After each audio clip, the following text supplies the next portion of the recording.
आज पूरे 10 दिन बीत चुके थे, लेकिन अभी भी उसके कमरे से लगातार चिल्लाने की आवाजें आ रही थीं। ऐसा लग रहा था कि वो कभी ठीक होगा ही नहीं। मुझे जब इस बात की खबर मेरे दोस्त से मिली तो मैं सीधा उस गांव चला गया जहां यह भयानक हादसा हुआ था। मैंने वहां जाते ही सीधा बोला कि मैं ठीक कर सकता हूं इसे। वहां मैंने देखा कि सारे लोग रो रहे थे। उसके परिवार के लगभग हर लोग यही चिल्ला रहे थे कि आखिर उसको क्या हो गया है, वो हमसे बात क्यों नहीं कर रहा है। थोड़ी देर में मैं वहां गया और इतनी सारी नकारात्मक ऊर्जाओं को देखकर मैंने बस इतना कहा कि उस शापित इंसान के दरवाजे को अभी खोल दो, शायद वो ठीक हो जाए। सब लोग मेरी तरफ घूर कर देखने लगे। ऐसा लग रहा था मानो मैं कोई भगवान बनकर वहां चला गया हूं। जब मैंने खिड़की से झांक कर देखा तो एक और नजारा था जो हद से ज्यादा दिल दहला देने वाला था मेरे लिए। आशीष अपनी दोनों आंखों में बुरी तरीके से पेंसिल को घुसा कर बैठा हुआ था और वो बार बार बोल रहा था कि मुझे यहाँ पर खेलना है, मुझे यहाँ पर खेलना है। उसकी आंखों के सामने कई सारी चीजें पड़ी हुई थी जो बच्चों की थी। वो आदमी पागलों की तरह उससे खेले जा रहा था। ये करीब 35 साल का इंसान रहा होगा। उसका नाम आशीष था। सब लोग जोर जोर से चिल्ला रहे थे कि कोई आशीष को बचा ले, कोई तो बचा ले। इतना ज्यादा खौफनाक नजारा था कि मैं उसे लगातार देखता ही रहा कि तभी किसी घर के मेंबर ने आकर यह पूछा कि तुम हो कौन और आखिर खिड़की खोलकर लगातार ऐसे देख क्यों रहे हो। उसके इस सवाल को सुनकर मेरे चेहरे पर एक अजीब सी मुस्कान आई और मैंने कहा कि मेरा नाम है अर्श और मैं एक एग्जॉर्सिस्ट हूं। उन्होंने कहा कि बहुत सारे लोग इसे सही करके जा चुके हैं। जो लोग इसके पास से गए हैं उसने उन्हीं की लाशों को अपने कमरे में रखा है और किसी को अंदर भी नहीं आने दे रहा है। कम से कम 4 लोग इसे सही कर चुके हैं, लेकिन जो भी बाबा या तांत्रिक इसे सही करने आता है वो वहीं का वहीं मर जाता है। कि तभी मैंने कहा शायद वो जो बाबा और तांत्रिक आते होंगे वो इसे सही करने आ रहे होंगे, इसी वजह से इसे अभी तक ठीक नहीं कर पाए। मैं ये सारी बातें कह रहा था लेकिन किसी को भी अंदाजा नहीं था कि मेरी इस बात के पीछे एक बहुत बड़ा राज छुपा है। थोड़ी देर में आशीष के पापा आते हैं और सीधा मुझसे पूछते हैं, क्या तुम जानते हो कि मेरे बेटे के अंदर किस तरह की आत्मा है, किसने प्रवेश किया है उसके अंदर, क्या तुम उसे ठीक कर सकते हो। मेरे चेहरे पर बिल्कुल शून्य भाव थे। कुछ जरा सा सोचा मैंने और फिर मैंने अचानक से कहा, काश मैं तुम लोगों को ऐसे ही बता पाता इस एंटिटी के बारे में। काश तुम लोग पहले ही समझ जाते कि ये कोई साधारण आत्मा नहीं है जिसे किसी भी तांत्रिक, किसी भी पंडित या किसी ओझा को बुलाकर झाड़ फूंक करवा के सही कराया जा सके। ये एक ऐसी एंटिटी है जो मंदिर के अंदर भी प्रवेश कर सकती है और हनुमान चालीसा का चैंट भी कर सकती है। इस भयानक आत्मा का नाम है Munja. Welcome to the real ghost encounters with RJ Arsh. कहानियों की इस दुनिया में आपका स्वागत है। कई सारी कहानियों को सुना हमने, कई सारे घटनाक्रम को देखा, उसकी संभावनाओं पर कभी नजर नहीं डाली। तो चलिए मैं आपको एक ऐसे सफर पर ले चलता हूं जो आपके सोच और संभावनाओं के परे है। Real ghost encounters with RJ अर्श।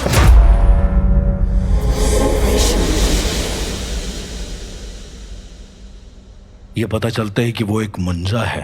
सारे लोग परेशान हो गए। आखिर मुंजा कैसे जा सकता है? एक छोटे बच्चे की आत्मा, वो भी इतनी ज्यादा भयानक कि वो बड़े बड़े तांत्रिकों को अपने कब्जे में कर ले, कि वो उसे निकलने भी ना दे। सवाल बहुत थे सबके मन में और सब शायद यही इंतजार कर रहे थे कि मैं इसके आगे कुछ तो कहूं। देर तो बहुत हो चुकी थी, इसलिए मैंने अपने हाथ में रखा हुआ वो रुद्राक्ष पकड़ा और कहा, इस मुंजा को बांधने के लिए हमें अष्टमहावक्रम की क्रिया करनी होगी, वो भी जल्द से जल्द। कि वहां खड़े एक इंसान ने कहा, पर उस क्रिया से होगा क्या? और क्या मुंजा अपने आप बाहर आ सकता है? क्या कोई बच्चा सच में खेलता हुआ बाहर आएगा, या तुम भी और तांत्रिकों की तरह मारे जाओगे? मैं मुस्कुरा दिया, क्योंकि being as a paranormal expert ये मेरे लिए बहुत आम सी बात था सुनना। डाउट तो हर किसी के होते हैं। मैं मुस्कुराया और तुरंत अपनी हाथ में पकड़े रुद्राक्ष को देखकर शुद्ध मंत्रों का उच्चारण करने लगा। कुछ ऐसे भी मंत्र होते हैं जो आत्माओं की ऊर्जा समझने में सहायक होते हैं। लगातार 21 मंत्रों के उच्चारण के बाद मैंने अपना हाथ सीधा उस खिड़की पर रखा जहां से आशीष का खून में लथपथ चेहरा लगातार मुझे देखे जा रहा था। 2 मिनट बीते होंगे कि अचानक से आशीष बच्चों की तरह चिल्लाने लगा जोर जोर से। वो कहने लगा कि मुझे मारो, मुझे मारो, पर इस आदमी को यहाँ से हटा लो, चाहे कुछ भी हो जाए। वो अपने सारे आसपास पड़े खिलौनों को पकड़कर जोर जोर से चिल्लाने लगा। उसने कहा कि अगर ये यहाँ से नहीं गया तो वो अपना सर पटक के वहीं जान दे देगा। और ताज्जुब की बात ये थी कि वो ऐसा कर नहीं पा रहा था। उसने बहुत कोशिश करी पर वो खुद को हर्ट नहीं कर पा रहा था। करता भी कैसे? महर्षि पुलत से रक्षा मंत्र जो स्वयं सिद्ध होते हैं, उस मंत्र का उच्चारण करके मैंने उसके सामने जो रख दिया था। थोड़ी ही देर में मेरा पूरा हाथ जोर से कांपने लगा, ऐसा जैसे मेरा खुद का शरीर मेरे कंट्रोल में ना हो। और मेरी यह हालत देखकर लोगों के अलग अलग सवाल उठने शुरू हो गए। अरे मत करो, मारे जाओगे। हमें तो लगता है पक्का मारा जाएगा। थोड़ी देर में आशीष बिल्कुल बच्चों की तरह बिहेव करने लगा और बोला कि दरवाजा खोलो, मुझे अर्श से मिलना है। इस तरह की चीजें शायद लोगों ने पहली बार देखी थी, पर मेरे लिए तो ये रोजमर्रा की जिंदगी का एक हिस्सा था। जब दरवाजे को खोला गया तो बिना कोई देरी किए हुए भागते हुए वो 35 साल का आदमी बाहर आया और मेरे सामने अपने दोनों पैरों को मोड़कर बैठ गया और बोलने लगा कि मुझे खाने में कुछ चाहिए, मुझे हर तरह की सब्जी पसंद है, मुझे खाने में कुछ मीठा पसंद है, मुझे बाहर जाना है, मुझे न जाने क्या क्या। मैं सिर्फ उसे देखकर हंसे जा रहा था। ऐसा लगा था कि ये कोई अपनी जरूरी बात कहना चाह रहा है। शायद इतनी देर में किसी ने डर के पीछे से हनुमान चालीसा का पाठ करना शुरू कर दिया।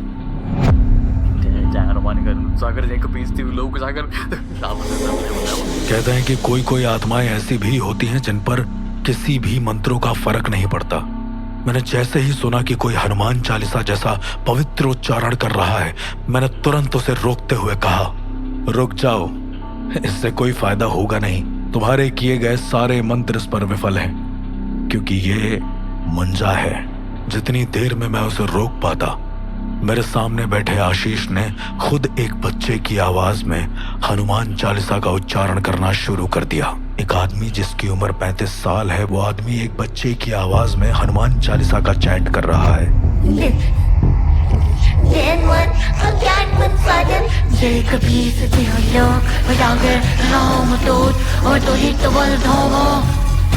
ये गूंज उस पूरे घर में उठ रही थी और मानो जैसे आज पहली बार हनुमान चालीसा से डर का माहौल आ रहा था।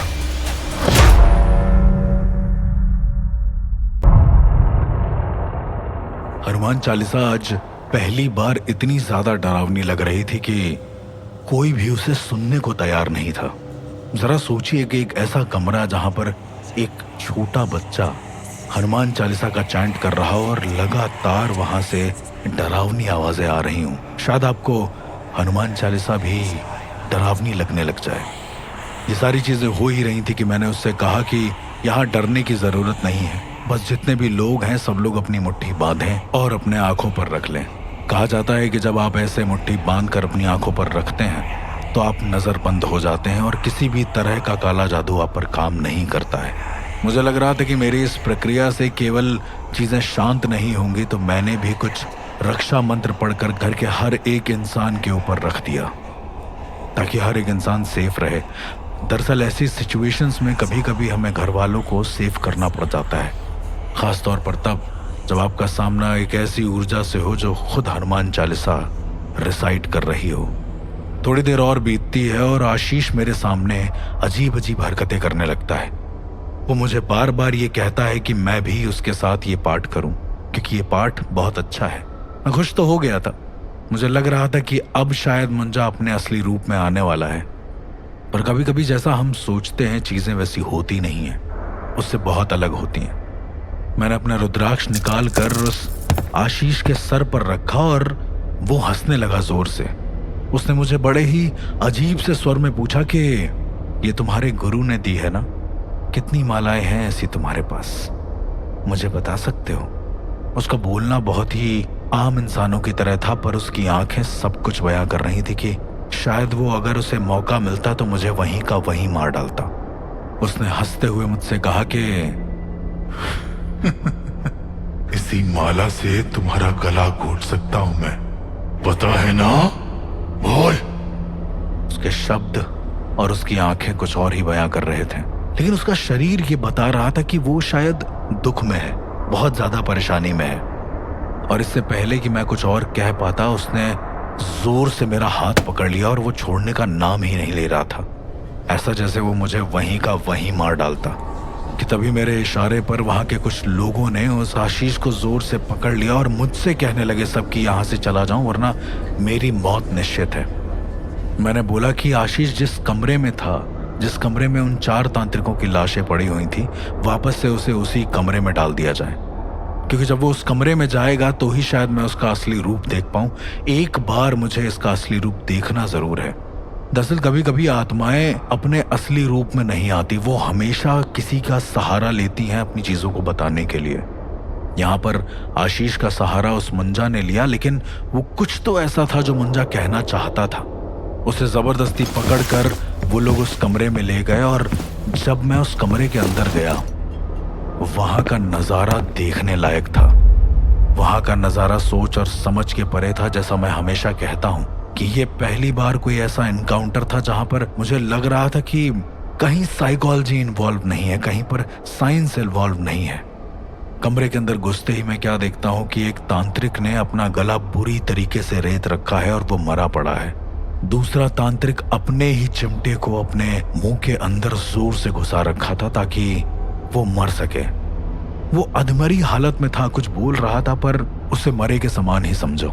तीसरा एक और तांत्रिक था जो एक मुद्रा में बैठा हुआ था और इतनी जोर जोर से चैंट कर रहा था कि उसके गले से खून निकल रहा था। चौथा तांत्रिक कुछ अलग ही किस्म का था। उसने अपने दोनों पैर काट लिए थे और अपने कटे हुए पैरों को देखकर वो हंसे जा रहा था लगातार, ऐसा जैसे ये उसका मन हो करने का, ऐसा जैसे शायद मुंजा ने उससे ऐसा करवाया हो। मुझे ऐसा लग रहा था कि हो ना हो कहीं ना कहीं मुंजा एक तरीके का क्लू दे रहा है। इन सारी चीजों को जोड़कर देखना पड़ेगा, शायद तब ये सारा का सारा हल निकले। अष्टमहाविक्रम की क्रिया शुरू हो चुकी थी और मैंने हर एक इंसान के घर से अन्न मंगवाया। आटे की बोरी समेत मैंने वहां पर एक चक्र बनवाया और उस चक्र के बीच में इस आशीष को बैठा दिया जो मुंजा था बेसिकली। इसके बाद जो तांत्रिक अधमरी हालत में थे या पूरी तरीके से मर चुके थे, उनको उस घेरे के चारों तरफ बैठाला। मुझे लग रहा था कि इस क्रिया में मुझे और ज्यादा ऊर्जा लगेगी और आखिरी में वही हुआ। मैंने हर एक तांत्रिक के नसों को काटा और उसमें से जो खून निकला वो आशीष के सर पे धीरे धीरे गिराने लगा। उस खून को गिराते गिराते आशीष सिर्फ ये बोले जा रहा था कि उसे खेलना है, उसे खेलना है, जो वो शुरुआत में बोल रहा था। मैं अभी भी नहीं समझ पा रहा था कि आखिर इस मुंजा का मेन मंतव्य है क्या, उसे चाहिए क्या। जब मैंने उस खून को गिराना शुरू किया और उसके बाद लगातार मंत्रों का उच्चारण शुरू कर दिया, तो धीरे धीरे क्या हुआ कि वो मुंजा शायद अपने असली फॉर्म में आने लगा। और जब मैं ये कहता हूं कि वो अपने असली फॉर्म में आने लगा, इसका मतलब कि वो आशीष के शरीर को छोड़ चुका था। पर अगर वो आशीष के शरीर को छोड़ चुका था तो वो मुंजा था कहाँ? थोड़ी देर बाद मैंने ये नोटिस किया कि मेरे पीछे बैठा तांत्रिक वो अपने आप हिलने लगा। उसमें कोई मूवमेंट आने लगी जिसके पैर कटे हुए थे और वो रेंग कर मेरे उस गोले के अंदर आना चाहता था जिस घेरे में मैंने आशीष को बैठा रखा था। और वो बार बार बोल रहा था मुझे खेलना है। ऐसे ही एक एक करके सारे तांत्रिकों के शरीर अपने आप हिलने लगे जोर जोर से। और उन तांत्रिकों का इशारा सिर्फ एक तरफ था, घर का एक छोटा सा कोना जहां पर कुछ अनाज की बोरियां रखी हुई थी। हो ना हो मुझे लग गया कि शायद यहीं पर कुछ ना कुछ मौजूद है। जब गांव वालों से उसकी खुदाई करवाई और प्रॉपर देखा गया कि उस जगह पर क्या है, तो मुझे वहां पर एक लाल कपड़े में बंधा अस्थि शव मिला, जो कि ऑब्वियसली एक बच्चे का था। करीबन 10 साल का बच्चा रहा होगा वो। अजीब बात यह थी कि जैसे ही उस जगह को खोदा गया, सारी चीजें शांत हो गईं। किसी भी मुंजा की हरकत वहां हुई नहीं।